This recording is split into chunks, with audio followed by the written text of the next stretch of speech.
Boa noite, gente. Estou aqui preparando a live de hoje, né?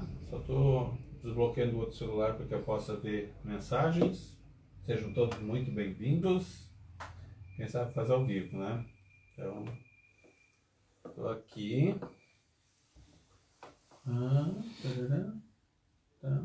Tá tudo certo. Vamos ver, ó, estamos ao vivo. Muito bem. Legal. Sempre tem um delay, né? Um atraso entre o que eu falo e o que aparece, né? Vamos aguardar mais um pouquinho. 20 horas e 8 minutos, né? Entrei um pouquinho antes.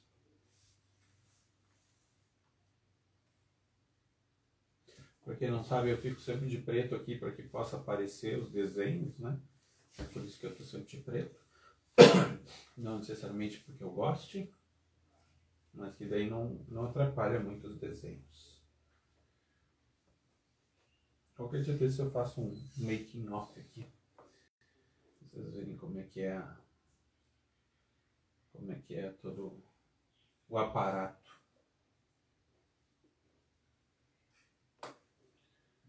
Faltam 2 minutinhos.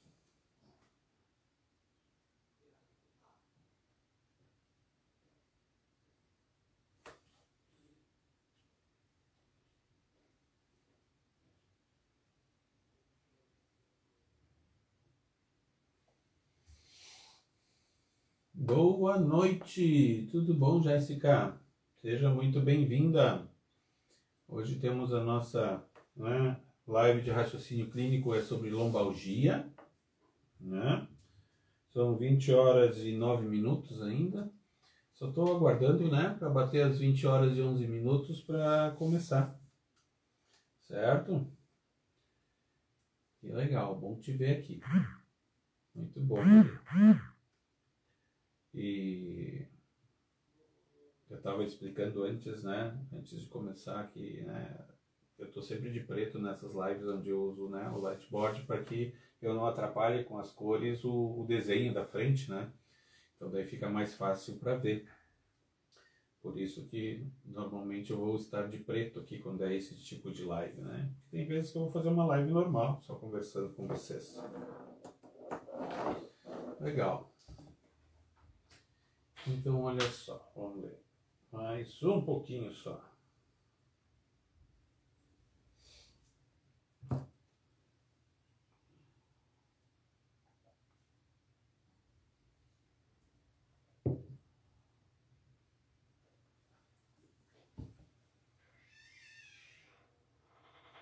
Bem, então tá, 20 horas 11 minutos, né? Boa noite a todos, né? Para quem já deu boa noite, né? Digo novamente. E a nossa live de hoje ela é sobre lombalgia, né?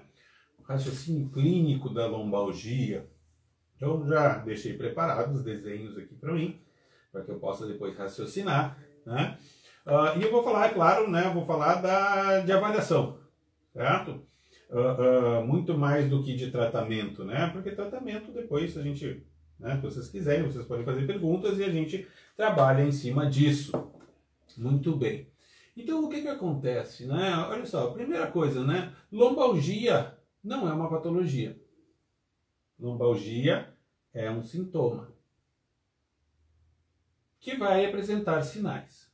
Certo? Então, durante a avaliação, né, eu não vou botar lá, né, a patologia do cara como sendo lombalgia. Por quê? Porque lombalgia pode ser, né, por um deslocamento vertebral, né, uma espondilolistese ou uma retrolistese. Eu, por exemplo, tenho uma retrolistese.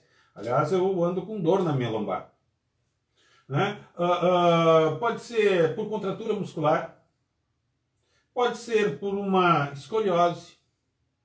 Pode ser por uma discrepância de membros inferiores, que também vai levar a uma escoliose. Né? Então, pode ser por sobrecarga no trabalho. Então, eu tenho várias coisas que vão desencadear uma lombalgia. Certo?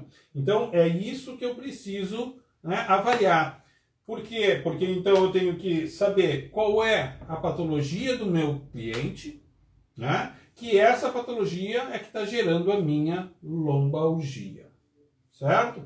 Então o que acontece? Olha só, vamos pensar na coluna vertebral, porque a nossa coluna vertebral ela nos coloca eretos, certo? Então, eu vou ter aqui nesse desenho, né, uma lordose cervical, né, uma cifose torácica, uma lordose lombar, ou seja, são as curvaturas da minha, né, coluna vertebral, e uma cifose sacral. Olha só, primeiro, por que eu tenho essas curvaturas? Né? Eu preciso dessas curvaturas, certo? Essas curvaturas são fisiológicas. Algumas podem estar aumentadas, como uma hiperlordose, uma hipercifose. Acho até que no meu desenho eu tenho uma hipercifose, né? Mas foi só para, né, poder ilustrar isso, né? Então, o que acontece? Essas curvaturas, quando eu estou olhando elas, essas curvaturas estão, né, numa posição sagital, ou seja, de anterior para posterior, elas são para quê? Para dar mobilidade para a minha coluna vertebral. Se minha coluna vertebral fosse como esses tijolinhos aqui, ó, um em cima do outro, retinhos, né, qualquer coisa derrubava eles. E eles não iam ter uma grande mobilidade. Né? Então, eu tenho essas curvaturas justamente para que eu tenha mobilidade, apesar de que eu tenho aqui na minha torácica, eu tenho meu gradil costal, né? Que ele, de certa forma, limita os movimentos da minha coluna torácica, mas, né, ele permite outros tipos de movimento, até porque eu preciso respirar, né, e as costelas precisam se apoiar em alguma coisa, elas se apoiam na coluna vertebral. Muito bem. Mas a aula de hoje é sobre lombalgia. Aliás, eu vou parar um pouquinho. Vocês estão me ouvindo? Porque eu estou com um microfone de lapela aqui. Vocês estão me ouvindo? Vocês podem me dar um sim aqui? Alguém pode responder sim? Estão me ouvindo bem? Sempre tem um atrasozinho na tela. Estão me ouvindo bem?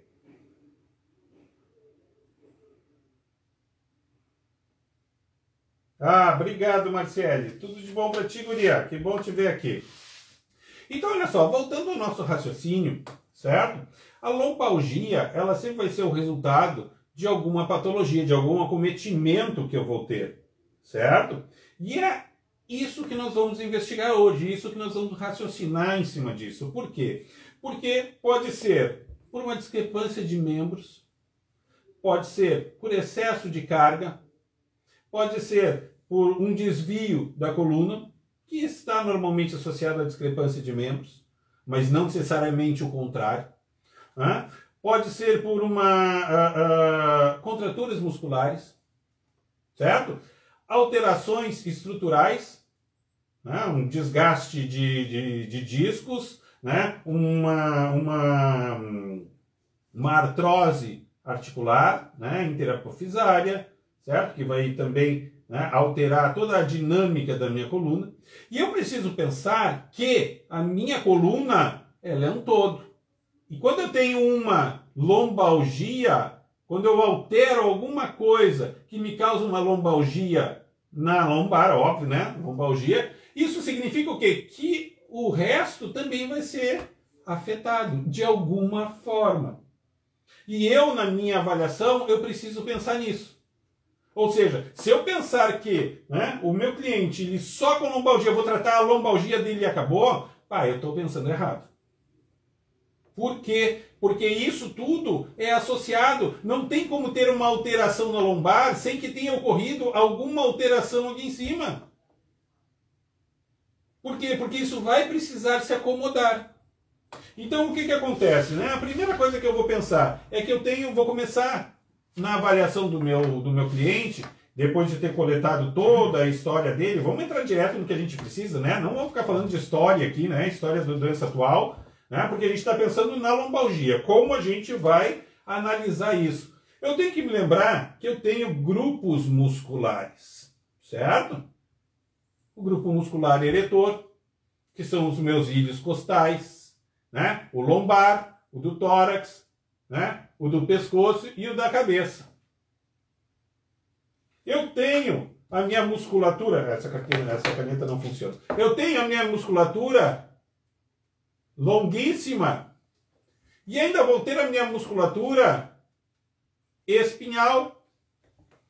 E essas musculaturas, olha só como é que elas fazem, ó. Elas vão todas em paralelo. E elas vão ser sequenciadas. Sendo que o maior grupo, o grupo de maior volume, ele está embaixo. Por quê? Porque se eu tenho aqui, então, a minha coluna vertebral, certo? Eu sou ereto. Então significa o quê? Que eu tenho mobilidade nos membros superiores, eu tenho mobilidade no meu tronco e eu tenho mobilidade na minha cabeça. Então eu tenho que ter um pilar aqui embaixo, ó. Eu tenho que ter um pilar de músculos aqui embaixo que vão dar sustentação para isso. E é por isso que quando o cliente tem uma lombalgia, isso é tão debilitante para ele. Por quê? Porque o que sustenta tudo ele para transmitir a carga para os membros inferiores é essa musculatura. A musculatura da lombar. Ah, ainda tem aqui o quadrado lombar, né? Essa lombalgia ela pode estar também se direcionando para frente, pegando, né, os meus oblíquos. Porque eu tenho que levar em conta o quê? Que nesses espaços me saem nervos. Isso que eu estou pensando só pela parte de trás, ó. Eu estou olhando essa coluna por trás. Então eu tenho aqui os meus nervos, que vão formar lá o meu plexo lombosacro. Não vou fazer aqui todo o plexo, não vou falar dele, vou falar dele, mas não vou desenhar. Eu tenho que pensar nisso quando eu estou avaliando. Então, eu começo pensando na minha musculatura, onde eu vou palpar a minha musculatura.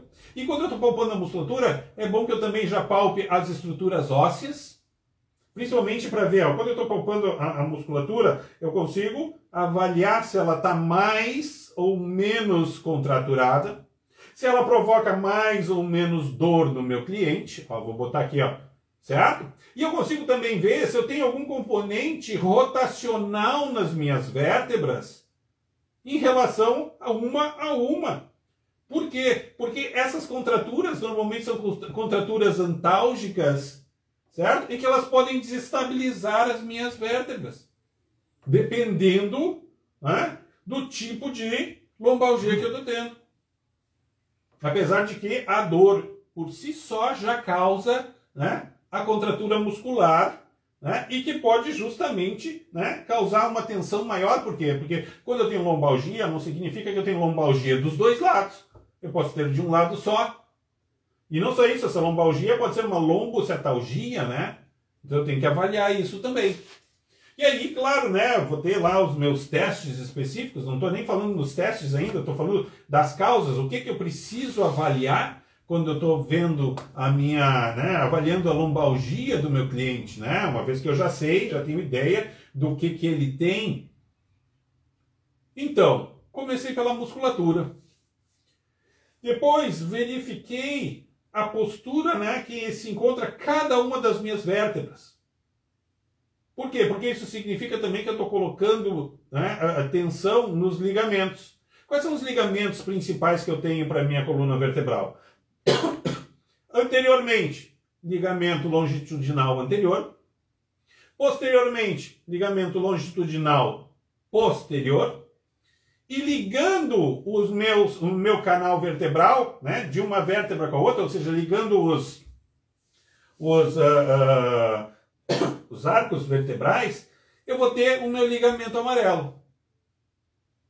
E, tirando o ligamento lateral, ligamento longitudinal anterior e o ligamento longitudinal posterior, que não são inervados, o resto é inervado e pode causar dor. Então, eu colocar em tensão uma musculatura que vai atingir, certo? Os ligamentos, isso pode causar uma dor. Eu preciso me dar conta disso.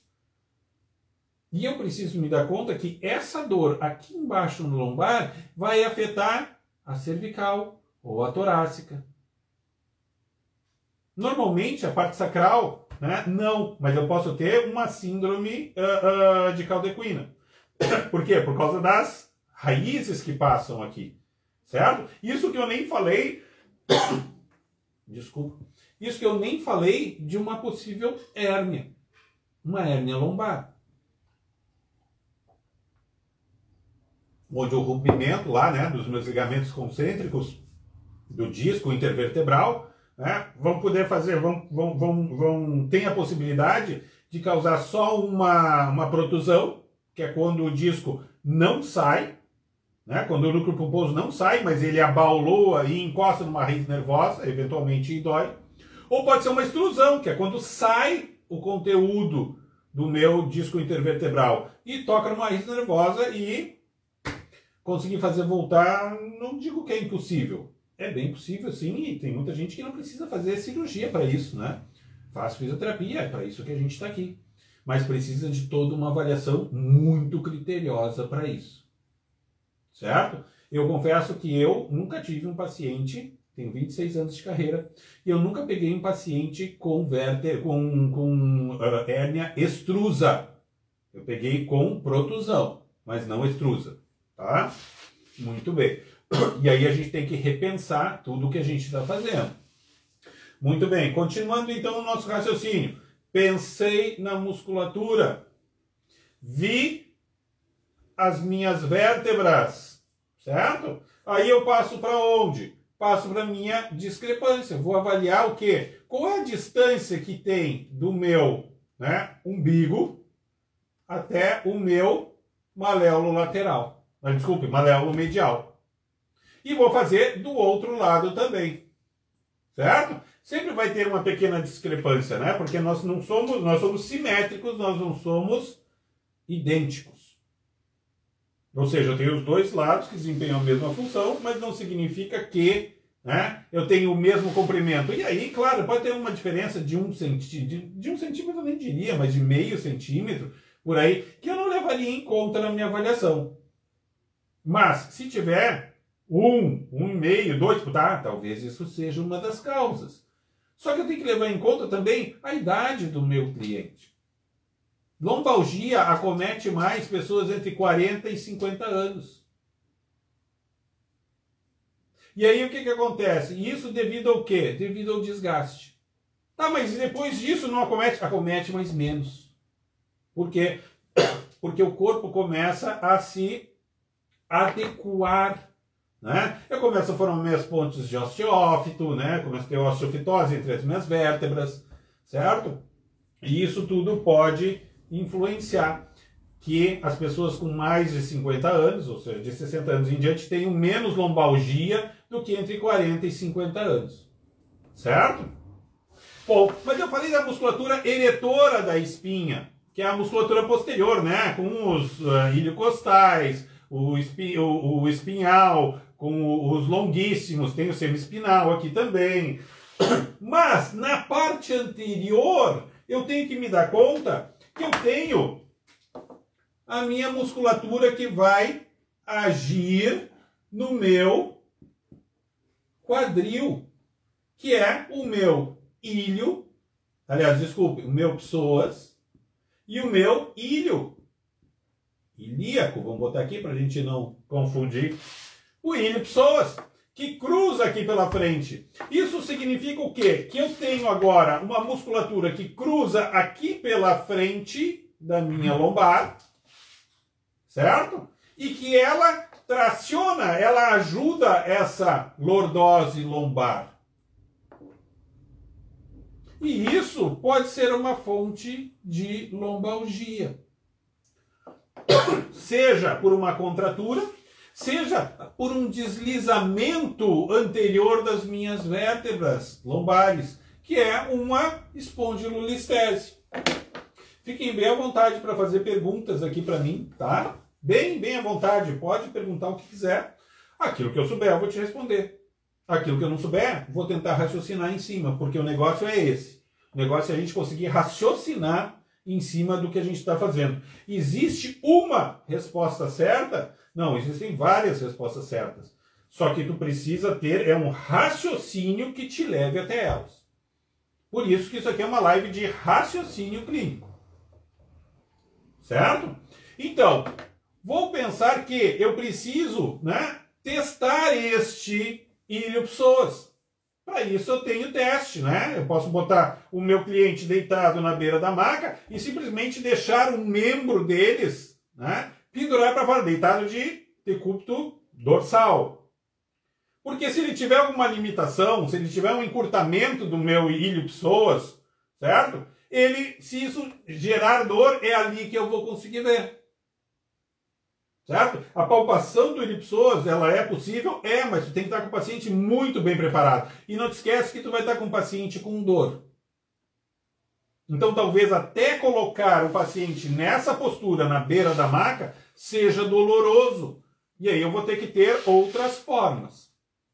Certo? Aí eu tenho várias formas. Por quê? Porque eu posso deixar meu paciente em decúbito dorsal e não deixar a perna pendente. Eu posso simplesmente pedir para ele flexionar os membros e ficar em 90-90. 90 de quadril, 90 de joelho. 90 de quadril, 90 de joelho. E aí eu estou usando o ilho psoas para isso. Então eu estou testando se o meu ilho psoas está envolvido nessa lombalgia ou não. Até porque, nesse momento, eu tenho uma retificação da minha lombar. Então, isso é importante entrar dentro do meu raciocínio clínico. Ou seja, de novo, ó, que eu faço em todas as minhas lives, eu estou separando coisas. Né? Palpei a minha musculatura posterior, vi o posicionamento das minhas vértebras, né? Por quê? Porque eu tomo como, né, como referência os meus processos espinhosos, para ver se eles estão alinhados, ou seja, se eu não tenho um componente rotacional nas minhas vértebras, que pode ser, né, o produtor da lombalgia.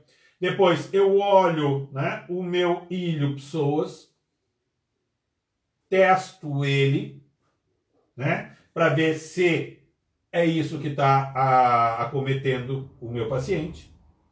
Fiz a discrepância entre os membros inferiores para ver se o negócio é postural.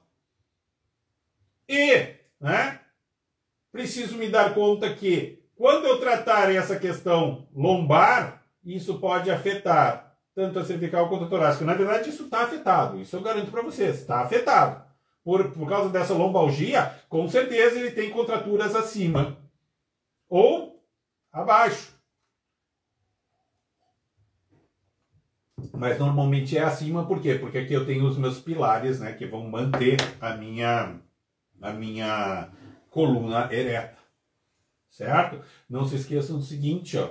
Como eu tenho essas curvaturas todas na minha lombar, eu não fui feito para andar ereto.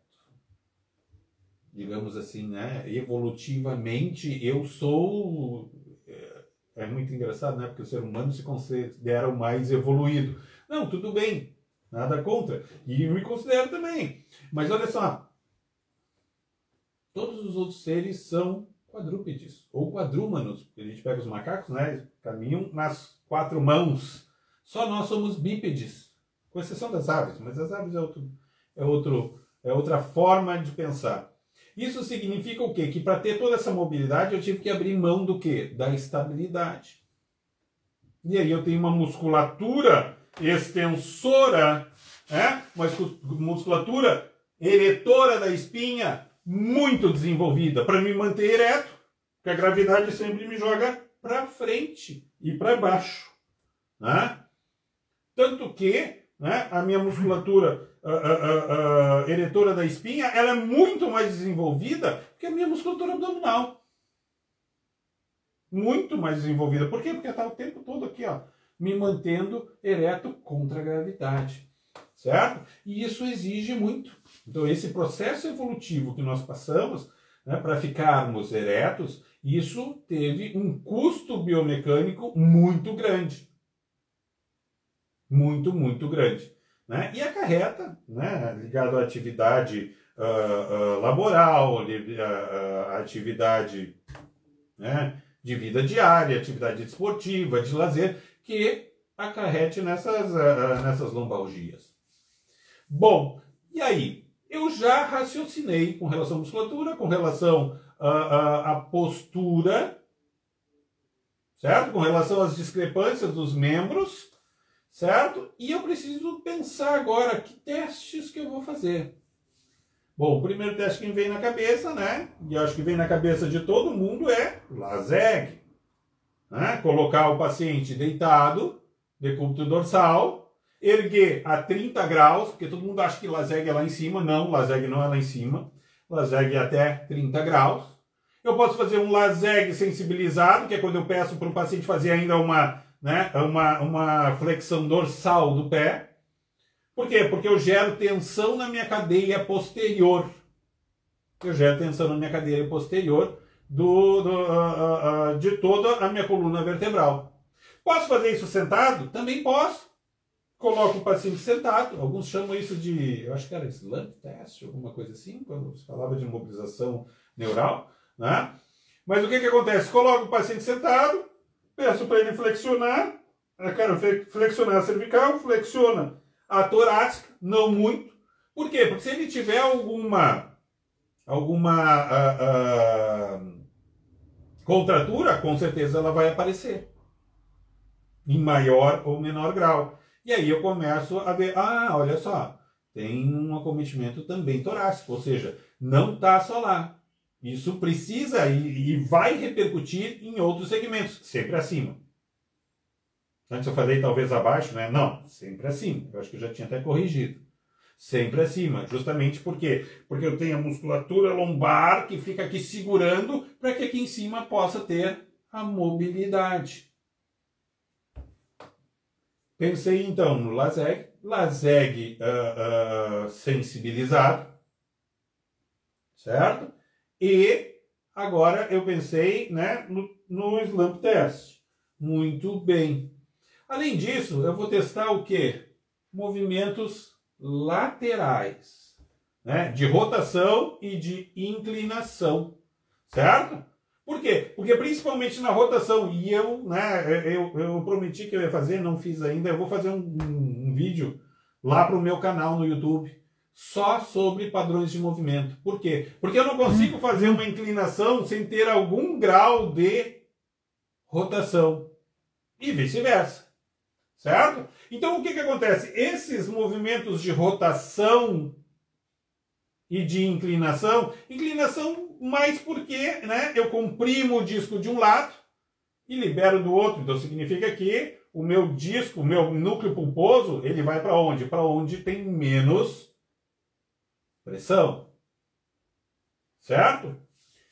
Agora, quando eu faço este movimento, movimento de rotação, eu tenho o que se chama de cisalhamento, que é, né, quando o platô de uma vértebra desliza pelo platô inferior da outra, certo? Nesse sentido, que é o cisalhamento. Com uma inclinação, isso é o que normalmente faz com que o núcleo pulposo escape, toque numa raiz nervosa, ó, a raiz nervosa que está saindo. A raiz nervosa que está saindo no espaço intervertebral, certo? O núcleo pulposo aqui, ele vai para onde tiver menos pressão, toca e aí tem o quê? Dor. Muita dor. Uma dor aguda. Normalmente uma dor aguda, certo? Mas esta dor, pela própria irritação do nervo, ela pode se tornar uma dor crônica. Está sempre ali, é uma dor mais baixinha, mas ela está sempre ali, sempre incomodando. Eu preciso diferenciar. Isso eu vou ter diferenciado lá na minha, na minha história, na coleta da minha história, né? Queixa principal, HDA, HDP, parará, parará, parará. Aqui a gente está falando mais, é como vai raciocinar no exame físico.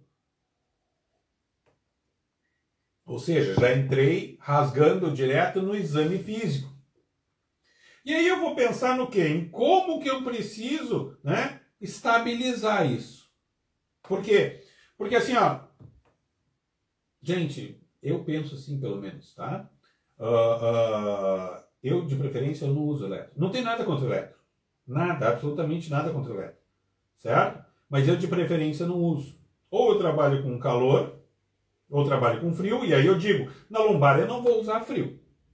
Por quê? Porque o cara já tá todo contraturado, com frio ele vai contraturar mais ainda. Né? Apesar de que a crioterapia pode tratar uma contratura muscular. Mas eu falo isso em membros, não na coluna. Não se esqueçam que os dermátomos ali, eles são muito espalhados. Isso significa o quê? Que eu botar frio na lombar, gela o corpo todo do cara. Se ele tinha contratura, mais ainda ele vai ter. Então, trabalhar com calor, além de aumentar a circulação sanguínea mais rápido aqui, certo? Isso vai deixar a musculatura mais relaxada. E aí eu vou poder trabalhar o quê? Ao invés de estar usando corrente, eu vou estar usando movimentos rítmicos. Movimentos rítmicos numa musculatura contraturada é muito mais eficiente. Primeiro, tu não tá mascarando a dor. Porque, sei lá, quando tu põe um TENS, me desculpe, a teoria teoria do portal da dor é magnífica, é legal, é muito bacana. E existe. Ou seja, não é uma teoria, é um fato. Só que o que acontece? Tu mascara teu paciente, tu vai conseguir manipular ele durante a tua consulta, certo? Mandou ele para casa, no caminho para casa ele já está sentindo dor. Ou seja, tu não tratou o cara.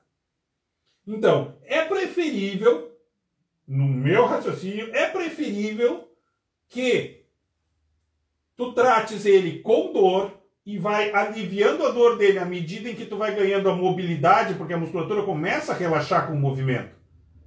Movimentos rítmicos de uma musculatura, principalmente musculatura lombar, movimentos rítmicos, eles começam a liberar essa musculatura.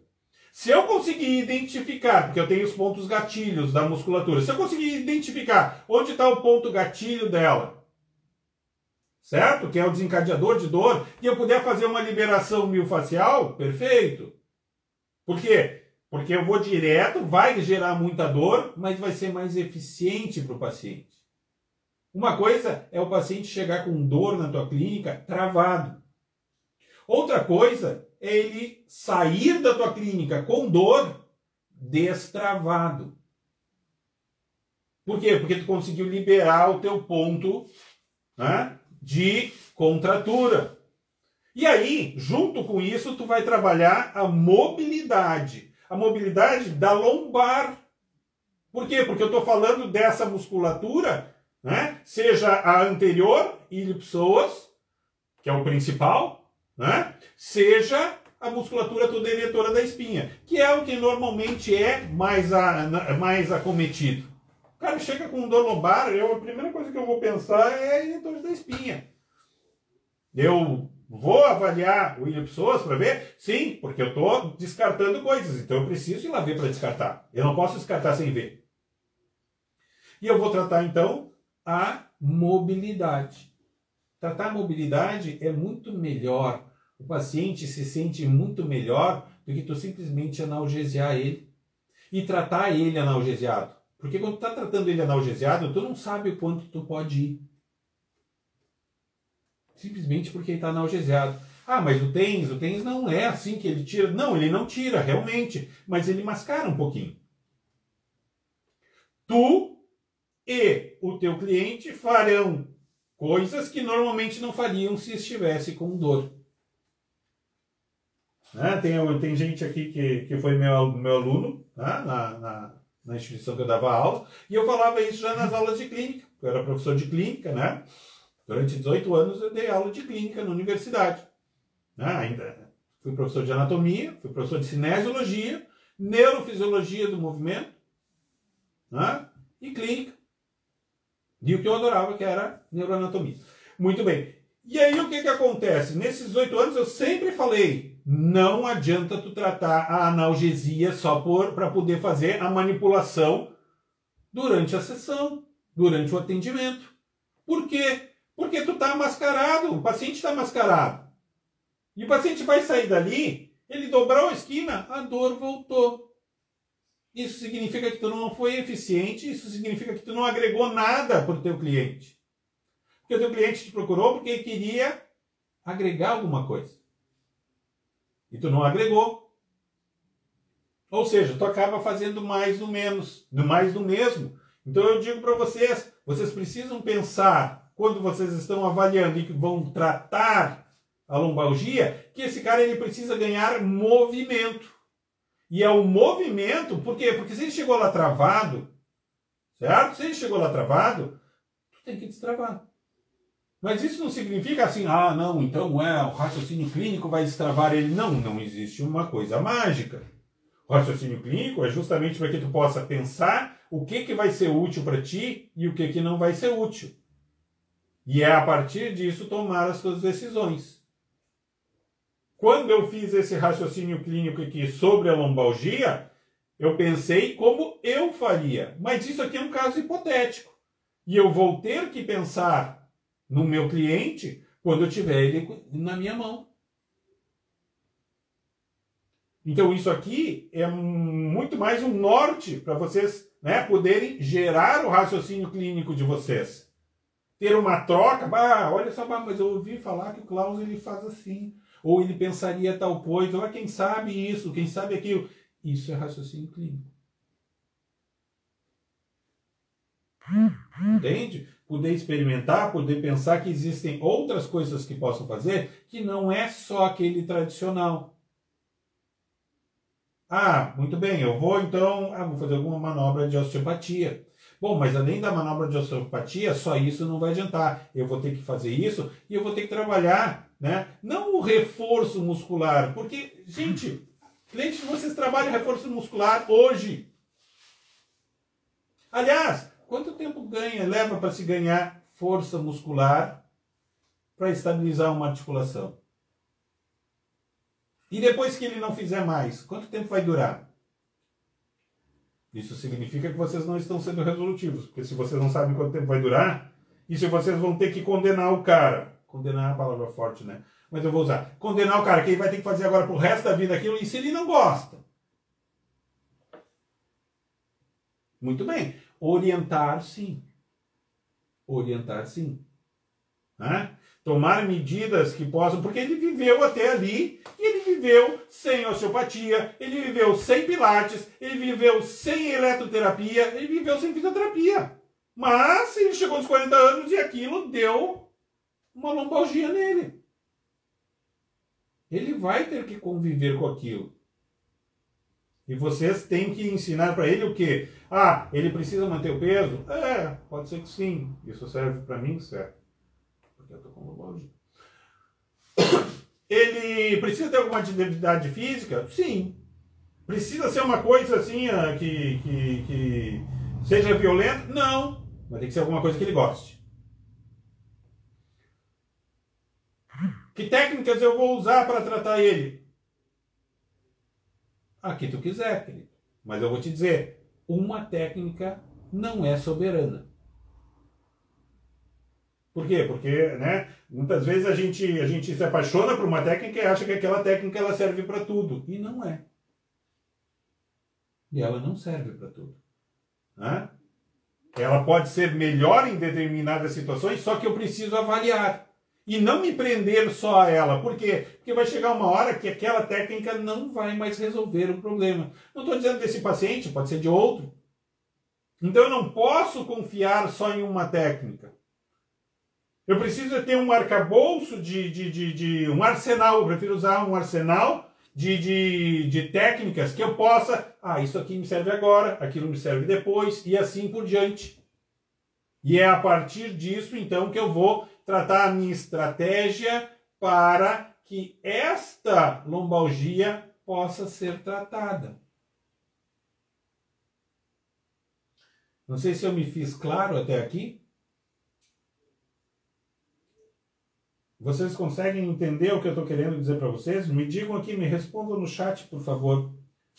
Se sim, se faz sentido o que eu estou falando para vocês. Se não faz sentido, digam não, não faz sentido. Se faz sentido, digam sim, faz sentido. Por favor. Até para a gente poder ter uma certa interação, para eu saber se vocês estão se agradando da live.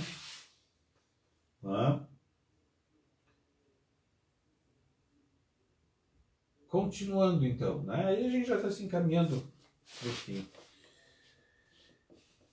eu falei da musculatura, eu falei das estruturas, mas eu me esqueci de falar de uma coisa, né? Eu me esqueci de falar da parte neurológica, que aliás é a parte que eu mais gosto, né? Eu disse que eu não ia falar de plexo, e não vou falar de plexo, certo? Não vou falar de plexo. Mas eu preciso fazer determinados testes, né? Porque se eu cheguei aqui e eu cheguei na parte lombar não tem mais medula. Medula, quando ela chega em L2. De L2 para baixo, não tem mais lombar. E eu acho que eu até exagerei falando de L2, só que isso varia de pessoa para pessoa, tá? Então daí o que acontece? Eu preciso testar, apesar de estar falando de uma dor lombar, certo? Eu preciso testar os meus níveis neurológicos. L2, L3, L4, L1, L2, L3, L4, L5. Bom, mas não dá para ver os reflexos de tudo, né? Claro que não, né? Não dá para ver reflexo de ilho-psoas. Não dá para ver reflexo de musculatura eretora, mas eu posso ver a função dos músculos. Então, eu desempenhando a função dos músculos e até avaliando a força deles, eu consigo ver a integridade neurológica que o meu cliente tem. E isso é importante.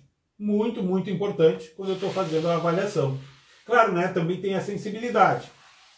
Só que daí, se eu estou falando de sensibilidade, eu estou falando dos dermátomos, né? E aí eu tenho que ir percorrendo os dermátomos do meu corpo. E aí os dermátomos de L1, L2, L3, eles estão onde? Não estão mais no tronco, estão no membro inferior. Então eu vou ter que, né, investigar as regiões do meu membro inferior. Se for de um lado só, se eu tiver, né, com uma lombalgia só de um lado, ou se a lombalgia é dos dois lados, eu vou investigar os dermátomos dos dois lados para procurar, né, o acometimento. Se for uma contratura muscular, normalmente eu não vou ter nenhum acometimento de dermátomo. Agora, se eu tiver algum comprometimento de disco que vai acusar lá na raiz nervosa, lá no forame conjugado, isso pode. Ou numa síndrome, né, de caldequina, onde eu pego toda a caldequina e se espalha, né? Síndrome de caldequina, eu vou dizer que é complicado, né? Tu sempre precisa raciocinar muito em cima da síndrome de caldequina, justamente porque tu pega todos os feixes, né? E alguns feixes podem ser mais acometidos do que outros. Então eu preciso ter muito cuidado quando eu vou fazer a avaliação da síndrome de caldequina. Certo? Peço desculpas, tem um barulho de um carro passando aqui atrás, talvez vocês estejam ouvindo.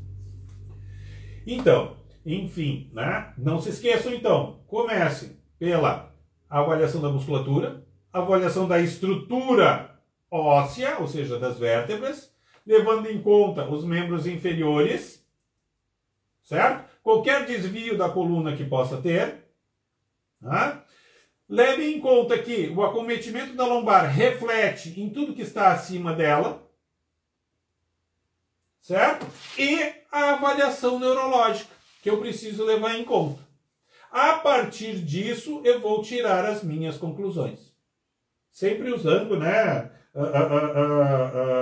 aquele métodozinho que eu fiz, né, eu acho que foi na primeira aula, né? Se vocês quiserem ver, vocês conseguem achar lá no meu canal do YouTube. Porque todas as lives que eu faço aqui eu subo para o meu canal no YouTube. E vocês têm acesso livre lá, né? Quiser baixar, quiser comentar, quiser te inscrever no canal, eu agradeço. Né? Se quiser te inscrever no canal, eu sempre coloco lá todas as minhas lives. E inclusive essas de raciocínio clínico. E em breve eu vou começar a colocar algumas coisas de cinesiologia lá para a gente conseguir entender um pouquinho de movimento, né? Porque eu acabo falando muito aqui em cadeias musculares, né? Cadeias musculares, eu vou falar de padrão de movimento, né? Porque eu trabalho, né, eu raciocínio em cima de padrões de movimento e não de análise de função. Né? Aliás, desculpe, eu trabalho em análise de função e não em análise de movimento. Então, por isso que eu preciso ter, né, a minha musculatura em grupo, em conjunto, e não eles separadamente. tá bom? Alguém gostaria de fazer algum comentário? Foi legal para vocês? Gostaram da live? Acrescentou alguma coisa para vocês? Porque é isso que me interessa, se isso acrescentou para vocês ou não, né? E não precisa ter vergonha se não acrescentou, pode dizer. Aceito sugestões também, pode dar sugestões. Eu olho para o lado porque eu vejo aqui quem é que está, né, interagindo para que eu possa responder, né? E assim, ó, esse tipo de raciocínio eu faço ele também no DRCF. DRCF é o meu curso de mentoria, né? Eu estou com 50% de desconto em todo ele, né? Tanto nas mentorias individuais quanto nas mentorias em grupo, né? Eu tenho desconto de 50%. E se vocês têm interesse em saber como é que ele funciona, primeiro, clica no link da minha bio, vai ali na minha bio, clica no link, né? E preenche um formulário. É um formulário de aplicação, tá? Nesse link da bio, vai levar vocês, né, lá no meu Linktree. E aí vocês clicam ali em aplicação, certo? Preenche o formulário e o que acontece? Só por preencher o formulário, vocês já ganham 1 hora de assessoria gratuita, totalmente gratuita comigo por 1 hora. 1 hora e meia, certo? Para ajudar vocês a resolver o problema de raciocínio clínico de vocês, certo? E aí vocês vão ter um gostinho de como funciona o DRCF. O DRCF é o meu curso de raciocínio clínico, né, para auxiliar fisioterapeutas que têm alguma dificuldade em raciocinar clinicamente em cima dos seus pacientes ou que querem melhorar, querem, né, mais resultados com os seus clientes.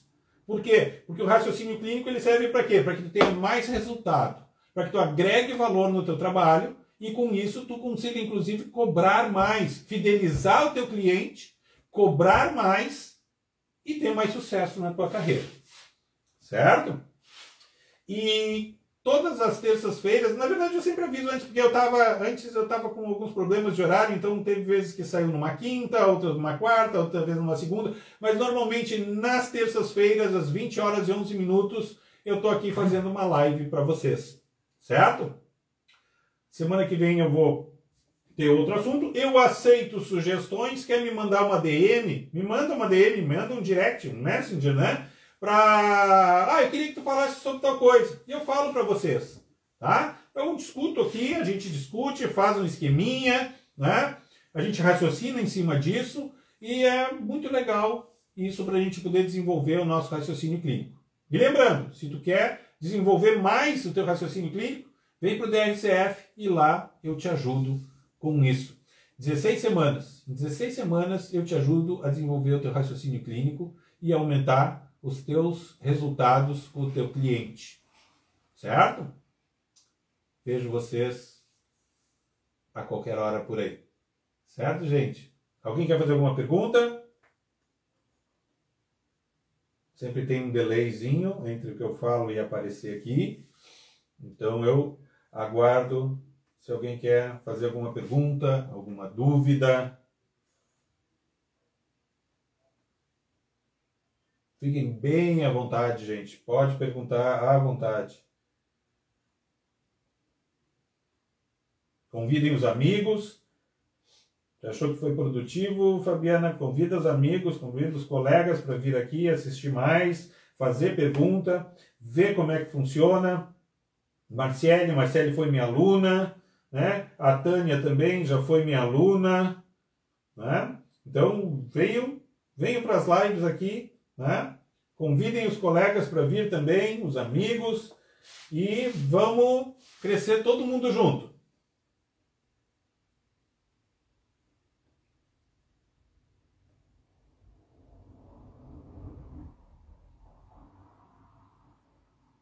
Então é isso, gente. Vejo vocês, então, semana que vem, tá?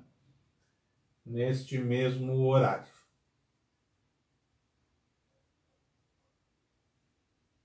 Essa semana em seguidinha, não vou dizer que vai ser hoje, mas essa semana ainda eu subo esse vídeo para o meu canal no YouTube. Meu canal no YouTube, aqui ó,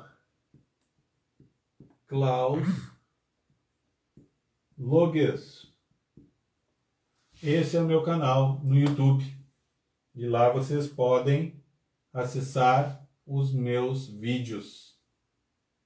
Comentem, compartilhem, dá um joinha, certo? E se inscreve no canal.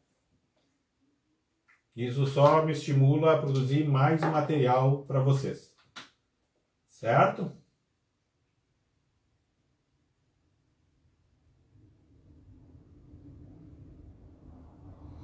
Então é isso, gente. Um grande abraço para vocês e uma boa noite. Como eu estou sozinho aqui, eu vou tirar aqui, vou ali para desligar, então vai fazer uns barulhos estranhos, tá? Deixa eu tirar aqui o meu microfone.